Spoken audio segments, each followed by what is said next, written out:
हृदय की बात कह रहा हूं, समझना। बहुत बार ये देखा, कुछ ऐसी वासनाएं होती हैं कई जन्मों की, इतनी दृढ़ होती हैं कि बहुत समय तक जन्म करने पर भी ये जब तक भगवत साक्षात्कार नहीं होता तब तक ये बनी ही रहती सूक्ष्म रूप से। अगर इनको अवसर मिल जाए तो ये पूरा वृक्ष रूप हो जाएंगे। अंकुरण वृक्ष रूप बनना देर नहीं लगता इसमें।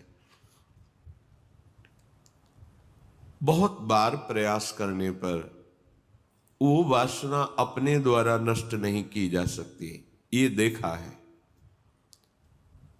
उसके लिए गुरुदेव के चरणों में, आराध्य देव के चरणों में मन से बार बार त्राहिमाम बोलकर रोना पड़ता, मन से बार बार त्राहिमाम बोलकर रोना पड़ता है। ये अंदर की बात कह रहे, आगे चल के देख लेना। आर्त भाव से रोना पड़ता है, प्रभु हार गया, क्या करूं, कैसे करूं। चाह नहीं है पर वासना है। ये एक अजीब स्थिति साधन काल में देखी गई। मन से पूछ रहे तुम्हें चाह है, नहीं, पर अंदर वासना है। बड़ी अशांति का अनुभव होता, कैसे दूर होगी, क्या किया जाए। जो करना चाहिए वो तो करके हार गया, फिर भी वो जब हार गया तब पूरी दृष्टि प्रभु के चरणारविंद की तरफ गई। पर धैर्य पूर्वक, ये अनुभव की बात कहते हैं, बहुत काल तक तुम्हारा विश्वास, तुम्हारी श्रद्धा, तुम्हारा धैर्य टूटना नहीं चाहिए। कि हमने सैकड़ों बार प्रार्थना की, इतने वर्ष से मैं जल रहा हूं लेकिन मुझे शांति नहीं हुई, मेरा विकार नष्ट नहीं हुआ। धैर्य, ये शब्द याद कर लो। धैर्यवान रहना, विचलित मत होना, परिणाम में बिल्कुल निर्विकार हो जाओगे। पर वो कितना समय लगेगा ये प्रभु जाने। वो एक सेकंड में भी हटा सकते हैं। और अभिमान यदि गलित नहीं हुआ है तो कुछ समय भी लग सकता है, जलना पड़ेगा, अभिमान गलित होगा। जब आर्त भाव से पुकारोगे तब निर्विकारता की स्थिति प्रभु दे देते हैं। फिर विकारी भोगों के बीच में रहने पर भी कोई विकार का खेल नहीं हो सकता, कोई भी इच्छा ही स्फुरित नहीं होगी, वासना ही नहीं है, चाह ही नहीं है। ये बहुत धैर्य से सुनो ना, ये उपासकों के लिए कह रहा हूं। आपके अंदर साधन भजन करते हुए वासना दिखाई देगी, आपको आकर्षण दिखाई देगा, उसमें दम नहीं है, वो तुम्हें परास्त नहीं कर सकती, केवल भयभीत करती रहेगी। वो भी हमारी शरणागति में बड़ी सहायक होती है, क्योंकि सब साधन करने पर अहम पुष्ट नहीं होने देती। क्या अभी देखो ये है ना, क्या अंदर से प्रश्न, क्या ये मलिन वृत्ति है ना, तो किस बात की साधना, क्या साधक हो। तो हे नाथ, अब मार्ग दूसरा नहीं, सहयोग किसी से नहीं, अपनी बात किसी से नहीं कहना। प्रार्थना है, समझ लीजिए, आंतरिक बात कह रहा हूं। अपनी स्थिति की बात किसी से नहीं कहना कि आपके हृदय में कौन सी वासना कितना स्फुरित हो रही, किसी से भी नहीं, किसी से भी नहीं।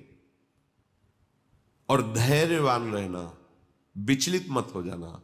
उस वासना को बढ़ावा देने वाली कोई भी दृष्टि, वार्ता, चेष्टा मत करना। और कितना भी समय लग जाए, अपनी आस्तिकता नहीं हटनी चाहिए, विश्वास नहीं हटना चाहिए, बिल्कुल निर्विकार हो जाओगे, बिल्कुल।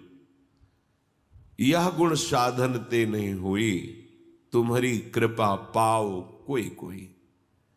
वो कृपा उसी को मिलती है जो आर्त भाव से बलहीन होकर प्रभु को पुकारता है, नाथ मेरे बस की बात नहीं रह गई, हर उपाय करके देख लिया। सच्ची मानिए, बहुत ये विचित्र सूक्ष्म बात है, अगर समझ जाओगे तो विचलित कभी नहीं होगे। नई अवस्था साधन मार्ग में बड़ी तीव्रता, जब देखा सूक्ष्म वासना हृदय में है। सावन का महीना था, जल पीकर सावन भर रहेंगे, देखते हैं वासना कैसे रहती है। कोई फर्क नहीं पड़ा उस पर। अन्न का त्याग करते हैं, कई वर्ष तक आलू गुड़ जो भी फलवश, कभी दूध मिल जाए, गंगा किनारे या गांव में सेव संतरा अंगूर केला, ये तो प्रश्न ही नहीं उठता। कुछ फर्क नहीं पड़ा। वो ऐसी सूक्ष्म स्थान पर बैठी रहती है अहम में कि उस पर कोई फर्क नहीं पड़ता। बड़े बड़े सात्विक अनुष्ठान करने पर भी उस पर कोई फर्क नहीं पड़ता। तभी गोस्वामी जी भी लिख रहे हैं, हौ हारे कर जतन विविध विधि अतिशय प्रबल अजय, तुलसीदास बस होई तबहि जब प्रभु पेरक बर जाए। बिल्कुल सिद्ध बात समझ लो। गंगा जी में खड़े होकर के आर्त भाव से पुकारते, प्रभु आप देख रहे हैं एकांत सेवन, आप देख रहे हैं संयम आहार, फिर भी ये वासना क्यों, फिर ये क्यों जला रही है? कोई उत्तर नहीं मिलता। पर दूसरा मार्ग नहीं, किसी का संग नहीं, किसी से प्रश्न नहीं, पता नहीं कैसी सलाह दे दे कि हमारा विश्वास, हमारा धैर्य विचलित हो जाए। नहीं, अपनी बात प्रभु से। प्रार्थना में बहुत सामर्थ्य देखी है। ये अंदर की बात कह रहे हैं, बिल्कुल समझ जाना। ये इसलिए कह रहे हैं, ये मार्ग बहुत फिसलन वाला मार्ग है, बहुत संभाल संभाल के कदम रखने। अंत तो गत्वा ये आया कि हैं हम आपके, जैसे भी हैं वैसे आपके। अब आप देख लो, जैसे रखना चाहते हो वैसे रखो। नाथ मैं हार गया हूं, आप देख लो। कब वो चली गई पता ही नहीं चला। जिससे हम लड़ते रहे, जिससे हम जलते रहे, जिसके लिए हम साधन करते रहे, नहीं फर्क पड़ा। और जब उनके भरोसे छोड़ दिया, कब वो वृत्ति चली गई पता ही नहीं चला।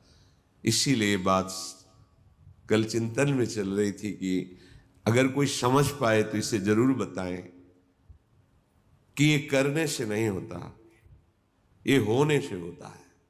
बस देख लिया, मैं आपके बनने योग्य नहीं हूं, पर जैसा हूं आपका हूं। देख लो प्रभु, आप राजी हो तो राजी, मैं जलता रहूंगा, कुमार्गगामी नहीं बनूंगा, अन्य अवलंबन नहीं लूंगा, जलता रहूंगा।